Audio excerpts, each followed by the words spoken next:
أعوذ بالله من الشيطان الرجيم بسم الله الرحمن الرحيم ولله الأسماء الحسنى فادعوه بها وذروا الذين يلحدون في أسمائه سيجزون ما كانوا يعملون۔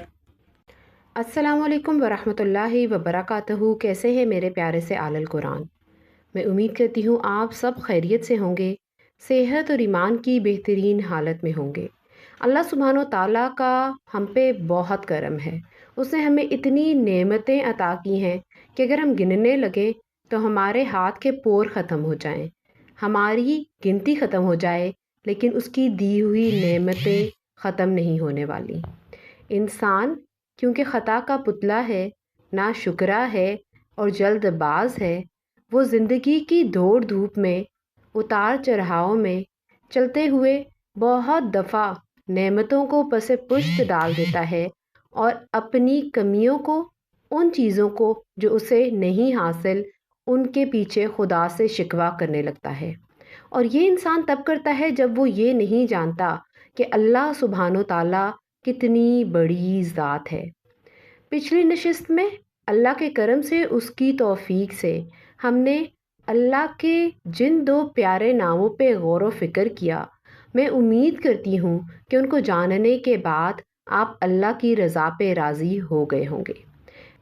آج جو خوبصورت نام ہم پڑھنے والے ہیں، یقین جانیے ان کا یقین اگر ہمیں آ جائے تو ہمارے بچوں کے اور ینگ جنریشن کا جو ایک سوال جو بہت کامنلی وہ کرتے ہیں کہ آج ویسٹ یا وہ لوگ جو اللہ کی نہیں مانتے یا جو اللہ کو نہیں مانتے، ان کو اللہ سبحانہ و تعالیٰ سو کال دنیا میں شہرت بھی دے رہا ہے، مال و دولت بھی دے رہا ہے اور بہت سی اونچائیوں پہ پہنچایا ہوا ہے، اور جو اللہ کی مان رہے ہیں آج وہ مشکل میں کیوں ہیں؟ آج ہم اللہ سبحانہ و تعالیٰ کے جن دو مبارک اسما کے بارے میں جانیں گے۔ اگر ہمیں حقیقی معرفت ان دونوں اسما کی حاصل ہو گئی تو ہمیں پتہ چلے گا کہ اللہ سبحانہ و تعالیٰ کے ہر کام میں بہتری ہوتی ہے۔ کہیں دفعہ پست کر کے وہ ہمارے لیے بہتر کرتا ہے، کہیں دفعہ شہرت دے کے وہ ہمارے لیے بہتر کرتا ہے۔ اور مجھے اس بات کی بھی امید ہے کہ آپ سب نے ہمارے فلسطینی بہن بھائیوں کے لیے دل سے بہت دعا کی ہوگی، اور گلوبل سموتھ فلوٹیلا جو مسلمانوں کی ہیلپ کرنے کے لیے، غازہ کے مسلمانوں کی ہیلپ کرنے کے لیے نکلی ہے، اس کے لیے بہت دعائیں کی ہوں گی۔ یقین جانیں دل خون کے آنسو روتا ہے جب ہم ان پیارے، ان ایمان سے بھرے ہوئے مسلمانوں کی، غازہ کے مسلمانوں کی حالت دیکھتے ہیں، لیکن ہمارا رب دیکھ رہا ہے اور وہ مسلمانوں کو بہترین اجر و ثواب دینے والا ہے، اور انشاءاللہ ایک دن آئے گا جب مسلمان بلندیوں پہ پہنچ جائیں گے۔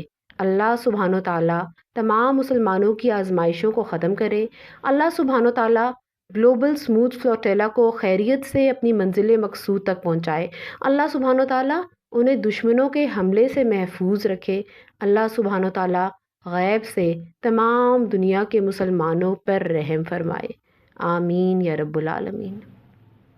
اسی دعا کے ساتھ کہ اللہ سبحانہ و تعالیٰ ہمیں اپنی حقیقی معرفت نصیب فرما دے اور اللہ کے دو پیارے نام الحافظ اور الرافع کی حقیقی معرفت ہمیں عطا فرما دے، آئیے آج کی نشست کا باقاعدہ آغاز کرتے ہیں۔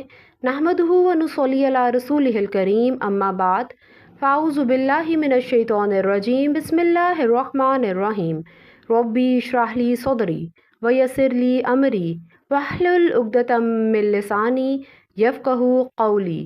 ربی زدنا علما، اللہم فقہنا فی الدین، اللہم انا اسألک علما نافعا ورزقا طیبا وعملا متقبلا۔ ربی یسر ولا تعسر وتمم بالخیر، آمین یا رب العالمین۔ الخافت کا روٹ ورڈ ہے خو، فا، ضاد، اور الرافع کے روٹ ورڈ ہیں را، فا، عین۔ الخافت کے لغوی معنی ہے نیچا دکھانے والا، پست کرنے والا، گرانے والا۔ اللہ سبحانہ و تعالیٰ کے تمام اسما پازیٹیوٹی لیے ہوئے ہیں اور اس میں نیگیٹیوٹی کا کوئی عنصر شامل نہیں ہے۔ ہم لیٹر ان لیکچر یہ جانیں گے کہ الخوفت کیسے اور کن لوگوں کو نیچا دکھاتا ہے، کیسے کن لوگوں کو پستی کی طرف لے کے جاتا ہے اور جھکاتا ہے۔ الرافع کے لغوی معنی ہے اٹھانا، بلند کرنا، بلندیوں تک پہنچا دینا۔ آئیے اب الخوفت اور الرافع کے اصطلاحی تعریفیں بھی دیکھتے ہیں۔ الخوفز وہ ذات ہے جو نافرمانوں کو پست کرنے والی ہے۔ الرافع وہ ذات ہے جو فرما برداروں کو بلند کرنے والی ہے۔ الخوفز اور الرافع کس کو پستی کی طرف لے کے جاتی ہے اور کن کو بلندی کی طرف؟ آئیے دیکھتے ہیں۔ وہ ذات جو کفار کو رسوائی اور حقارت کے ساتھ پست فرماتا ہے، جبکہ مومنین کو اعزاز اور امداد سے نواز کر بلند فرماتا ہے۔ وہ ذات جو دشمنوں کو بے یار و مددگار چھوڑ کر پست فرماتا ہے، جبکہ دوستوں کو قربت اور نیک بختی دے کر بلند فرماتا ہے۔ وہ ذات جو بدبختوں کو گمراہ فرما کر پست فرماتا ہے اور نیک بختوں کی رہنمائی فرما کر انہیں بلند فرماتا ہے۔ الخافظ وہ ذات ہے جو جب چاہے پست کر دے، جب چاہے اور جسے چاہے ذلیل و خوار کر دے، کسی کو بھی گمراہ کر کے اخروی سعادت سے محروم کر دے، جس کا چاہے رتبہ گرا دے اور اس کو ذلیل کر کے اسفل السافلین انتہائی پستی میں پہنچا دے۔ اور الرافع وہ ذات ہے جس کو چاہے بلند کر دے، جس کی چاہے مدد کرے اور سیدھے راستے پر چلا دے، جس کو چاہے اپنے قرب سے نواز کر اس کے مراتب بلند کر کے ملائکہ مقربین کے رتبے تک پہنچا دے۔ اسی لیے ہمارے پاس آج جو کچھ بھی ہے اسے ہمیں اپنا ذاتی نہیں سمجھنا چاہیے، بلکہ اللہ کا دیا ہوا سمجھنا چاہیے۔ اگر ہمارے پاس اچھا اخلاق ہے تو وہ اللہ کا دیا ہوا ہے، اگر ہمارے پاس اچھا کردار ہے تو وہ اللہ کا دیا ہوا ہے، اگر آج ہمارے پاس عبادات کرنے کی توفیق ہے تو وہ اس الرافع کی دی ہوئی ہے، اور اگر آج کوئی راہ سے بھٹک گیا ہے تو الخافظ کو اس کی کوئی ادا پسند نہیں آئی اور وہ پستیوں کی طرف دھکیل دیا گیا ہے۔ اگر کوئی انسان پستی کی طرف ہے تو الرافع اگر چاہے تو اسے بلندی کی طرف لے جائے۔ کوئی بھٹکا ہوا ہے، راہ سے دور ہے، تو الرافع اگر چاہے تو اسے اپنے اتنے قریب کر لے کہ دنیا میں اس کا نام بلند ہو جائے۔ تو آج جو انسان نیکی پہ قائم ہے، عبادات کر رہا ہے، اچھے اخلاق پہ ہے، معاملات بھی اس کے بہترین چل رہے ہیں، تو اس کو اپنا ذاتی عمل نہ سمجھے، بلکہ صرف اور صرف اللہ کی توفیق جانے۔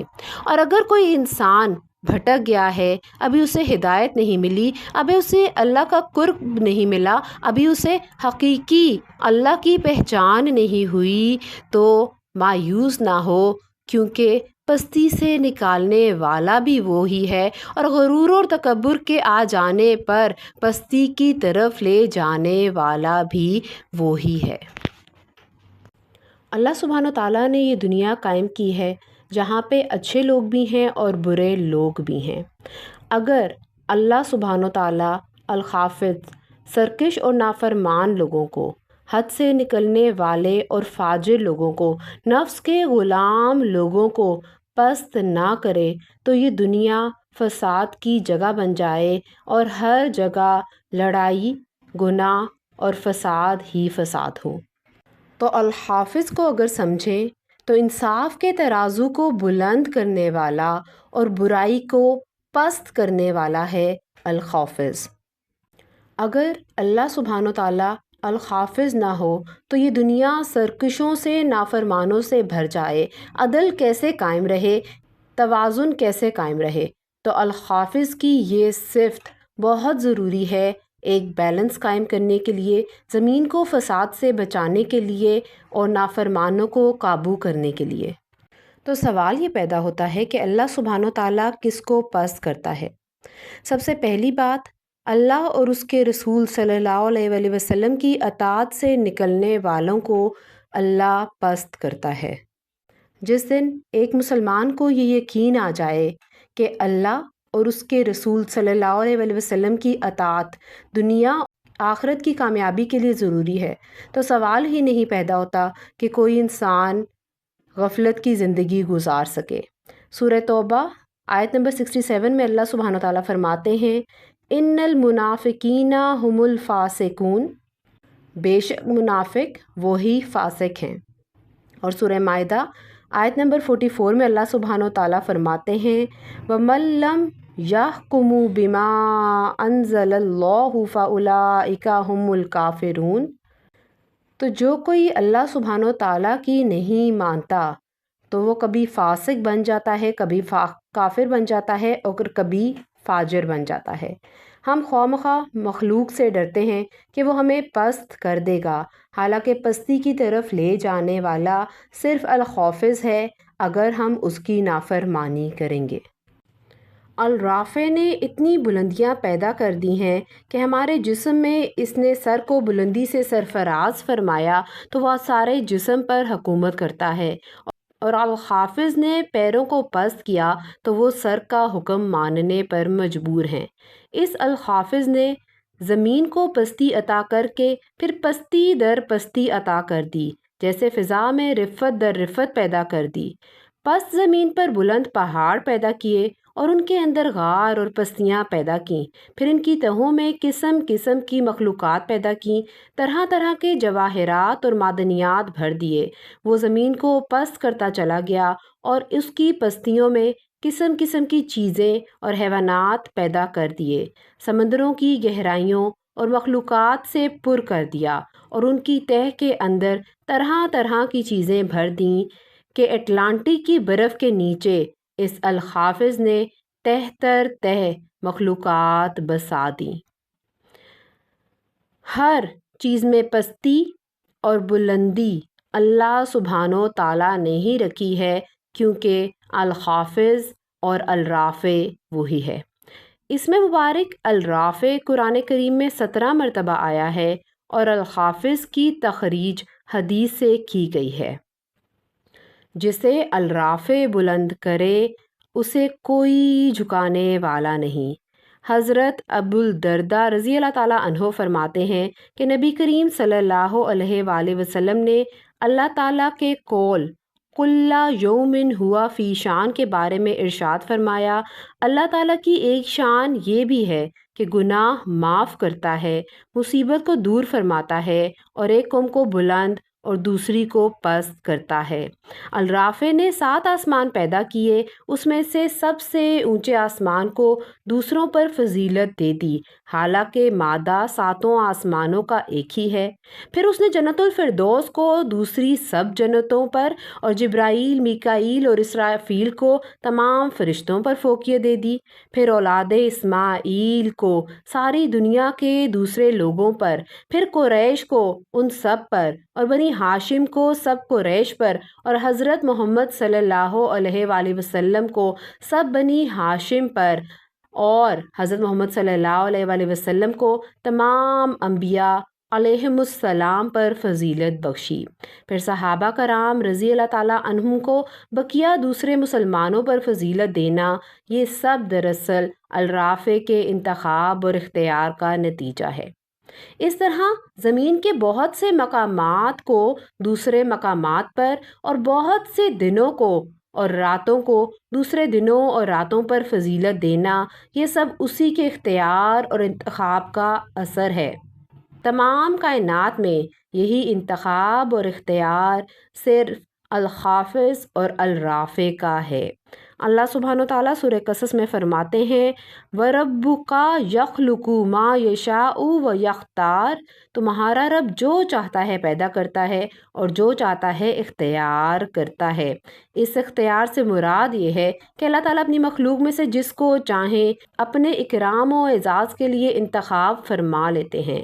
سارے کے سارے اختیارات صرف اور صرف اسی الخافظ اور الرافع کو حاصل ہیں۔ اور پھر سے اپنی اگزامپل دے کے بات سمجھاؤں گی۔ میں جس کی زندگی کا بہت بڑا عرصہ جہالیت میں گزرا، وہ کبھی سوچ بھی نہیں سکتی تھی کہ اللہ سبحانہ و تعالیٰ اس کو اتنی توفیق دے گا کہ قرآن سے ایک رشتہ بنا دے گا، اپنے آپ سے ایک رشتہ بنا دے گا اور دین کا کچھ 0.0000001% کام بھی اس سے لے لے گا۔ آج اگر آپ میری آواز سن رہے ہیں اور یہ آواز آپ کے دلوں پہ ذرا سی بھی دستک دے رہی ہے تو یقین جانیں یہ اس الرافع کا کمال ہے۔ بہت دفعہ ایسا ہوتا ہے کہ ہمارے بہت سے پیارے دین سے، اللہ سے دور ہوتے ہیں، ابھی تک انہیں ہدایت کی وہ روشنی، وہ چمک نہیں ملی ہوتی جو ایک مسلمان کو حاصل ہونی چاہیے۔ وہ جہالیت میں گم ہوتے ہیں، لیکن کبھی بھی اللہ کی ذات سے مایوس نہ ہو۔ اگر وہ الخافظ ہے، پستی دینے والا ہے، تو وہ الرافع بھی ہے، ہدایت دینے والا اور بلندیوں تک پہنچانے والا بھی ہے۔ ہمیشہ اس اللہ سے کثرت سے دعا کریں کہ اللہ سبحانہ و تعالیٰ ہمیں ہدایت پہ رکھے۔ پھر اللہ سبحانہ و تعالیٰ وہ دل بدلتا ہے کہ وہ انسان نہیں رہتا بلکہ بدل کے اللہ کا ہو جاتا ہے، اور مطلوب اسے ہو جاتی ہے اللہ کی رضا۔ وہ ڈرتا ہے دنیا میں رہتے ہوئے، یہ دنیا اسے قید خانہ لگتی ہے اور اس کو صرف چاہیے ہوتا ہے کہ اس کا اللہ اس سے راضی ہو جائے۔ تو جہالیت کے اندھیروں سے نکال کے ایمان اور ہدایت کی روشنی میں لانے والا الرافع ہے۔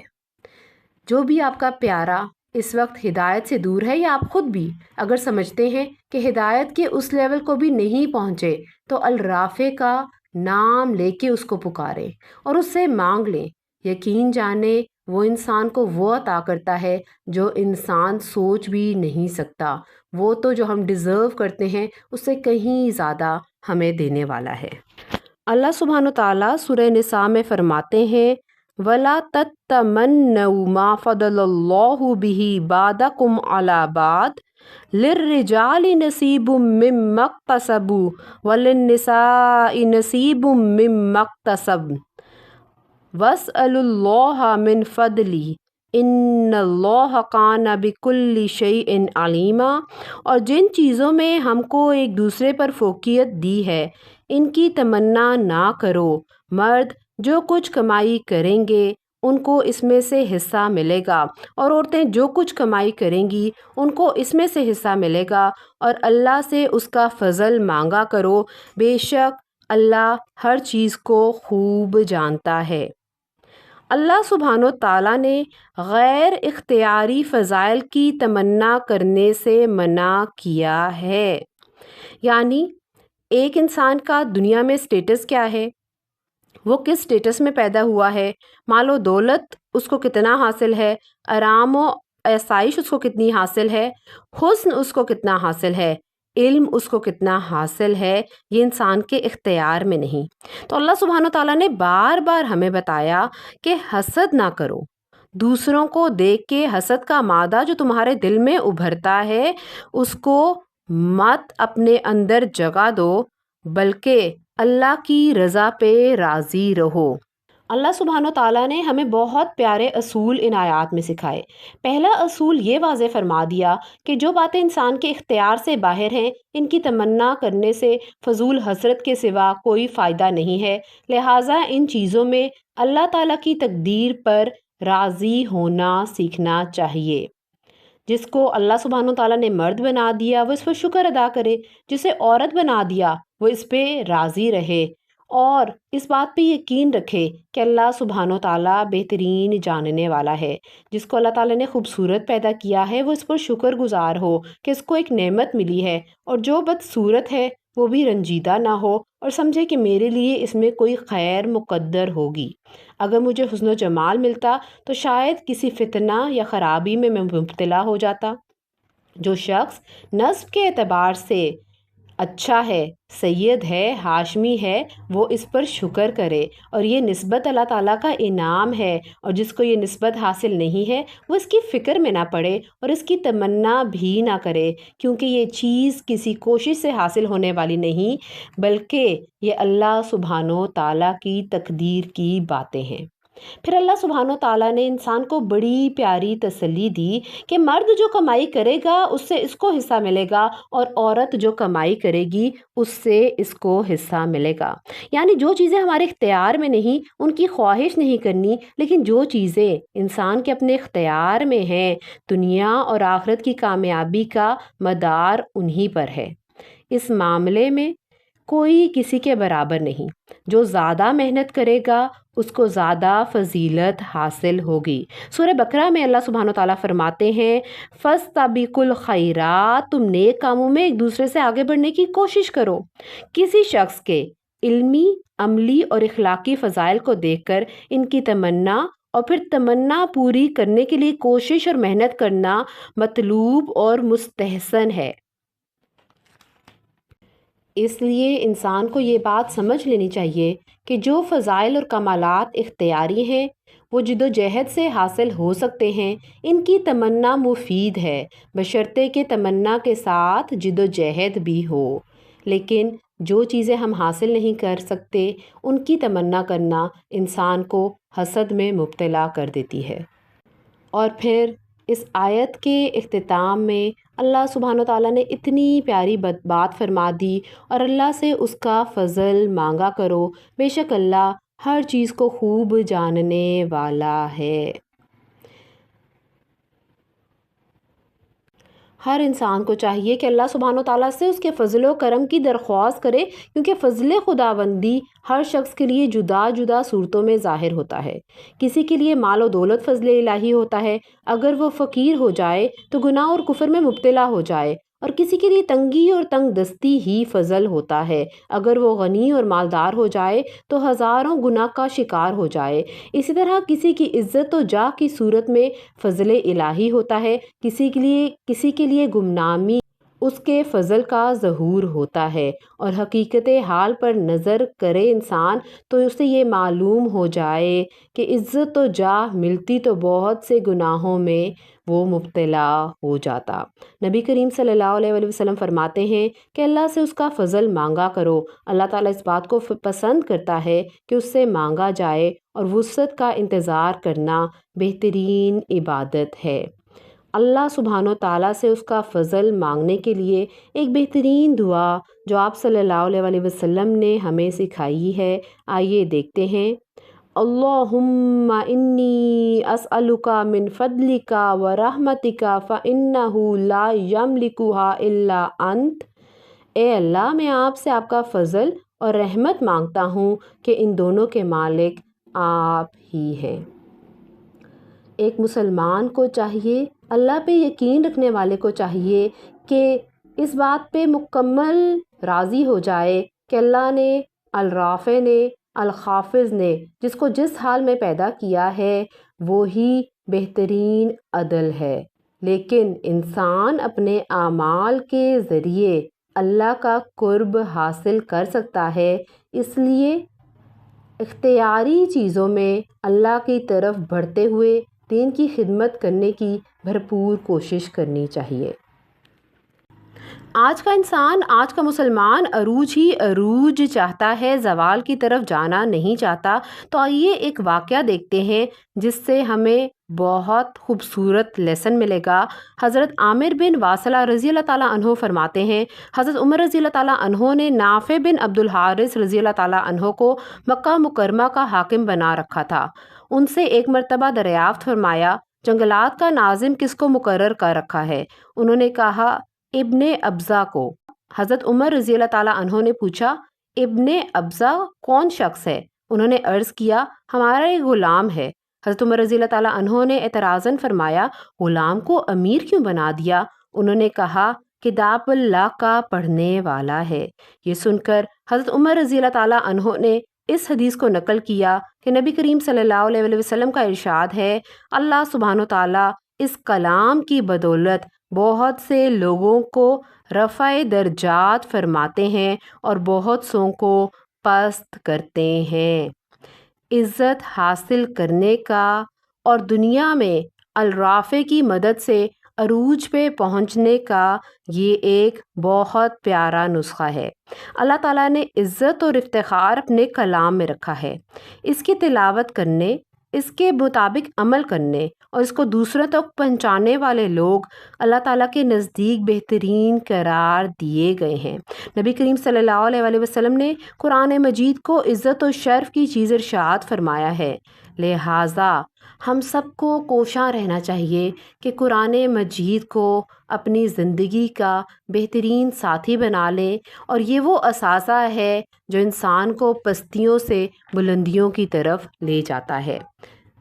زوال کی طرف لے جانے والی ایک بہت بڑی چیز ہے انسان کی خواہشات پستی میں لے جاتی ہیں۔ جب حضرت موسیٰ علیہ السلام اور بنی اسرائیل کو قوم جبارین سے جہاد کرنے کا حکم ملا اور جبارین نے دیکھا کہ موسیٰ علیہ السلام تمام بنی اسرائیل کا لشکر لے کر پہنچ گئے ہیں اور فرعون کے غرق ہونے کا واقعہ وہ پہلے سے ہی سن چکے تھے، تو ان کو فکر ہوئی اور وہ اپنی قوم میں بلعم بن باعورہ کے پاس آئے۔ جب بلعم نے بددعا کرنی شروع کی، اس وقت قدرت الہیہ کا عجیب کرشمہ یہ ظاہر ہوا کہ جو کلمات بددعا حضرت موسیٰ علیہ السلام اور ان کی قوم کے لیے کہنا چاہتا تھا، اس کی زبان سے وہ الفاظ بددعا خود اپنی قوم جبارین کے لیے نکلے اور وہ چلا اٹھے کہ تم تو ہمارے لیے بددعا کر رہے ہو۔ بلعم نے جواب دیا کہ یہ میرے اختیار سے باہر ہے، میری زبان اس کے خلاف پر قادر نہیں۔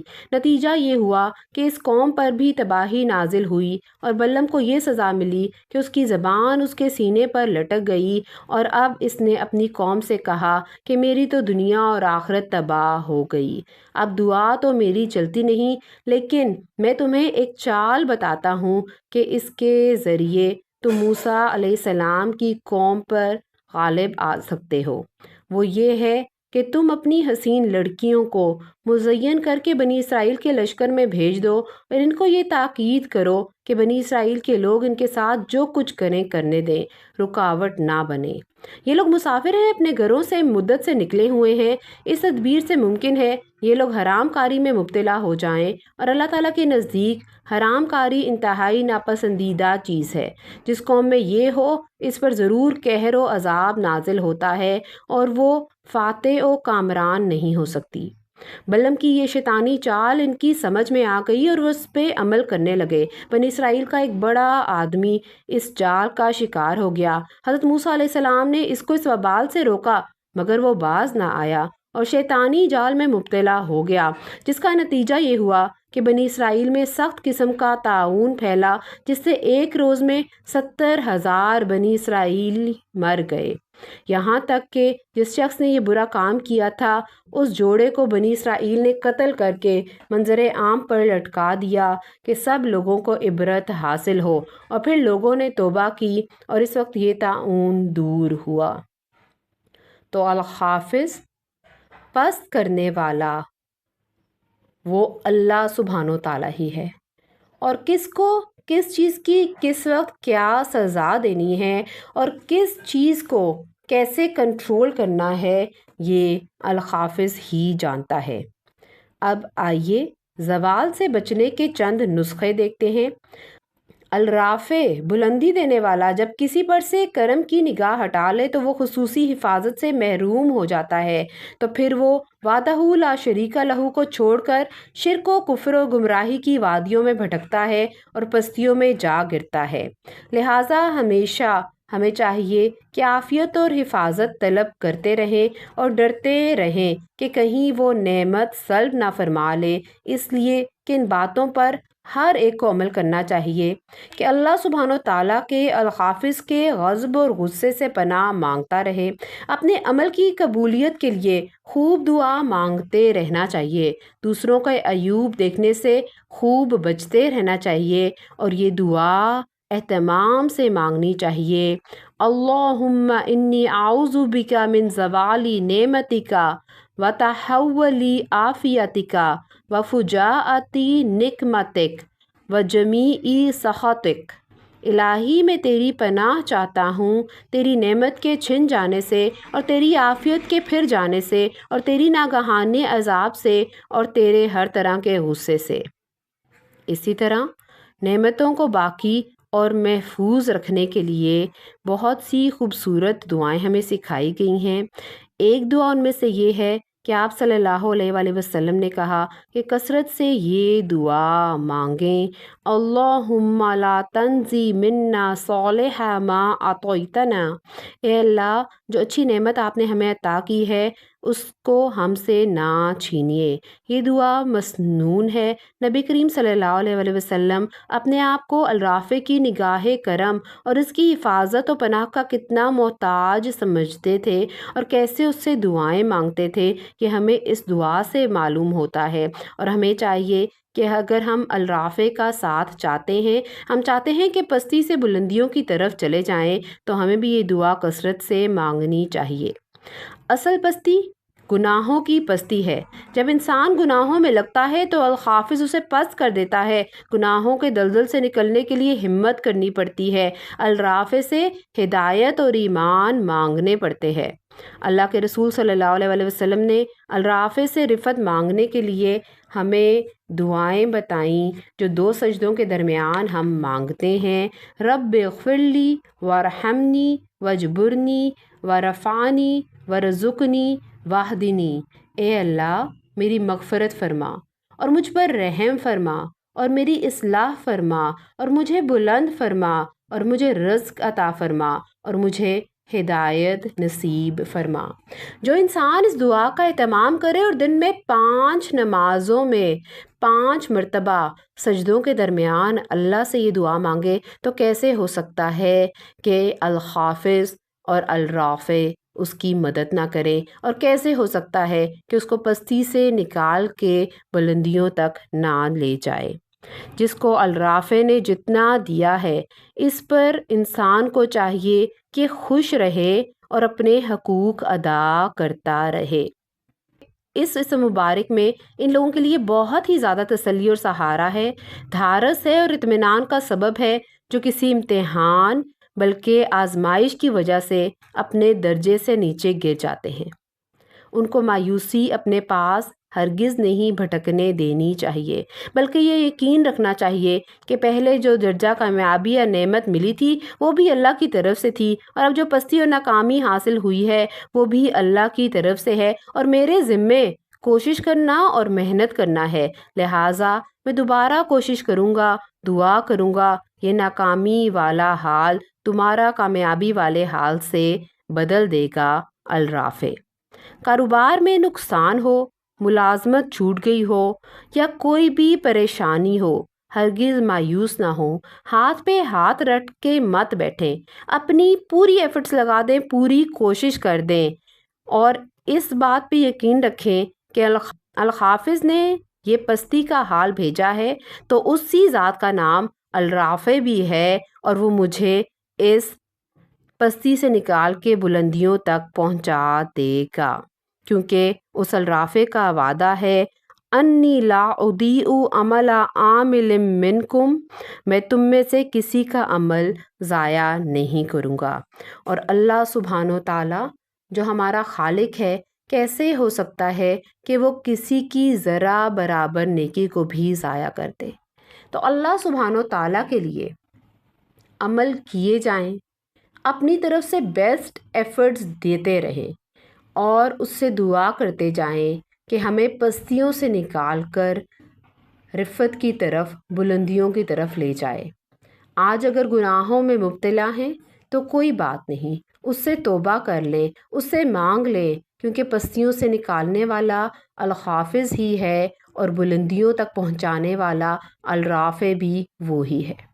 اللہ سبحانہ و تعالیٰ ہمیں گناہوں کی پستیوں سے نکال لے، اللہ سبحانہ و تعالیٰ ہمیں ایمان کی پستیوں سے نکال دے، اللہ سبحانہ و تعالیٰ ہمیں ہدایت کی پستیوں سے نکال دے اور ہم سب کو، ہماری اولادوں کو اور آنے والی نسلوں کو ایمان کی، ہدایت کی اور نیکیوں کی بلندیوں تک پہنچا دے، کیونکہ وہ الرافع ہے۔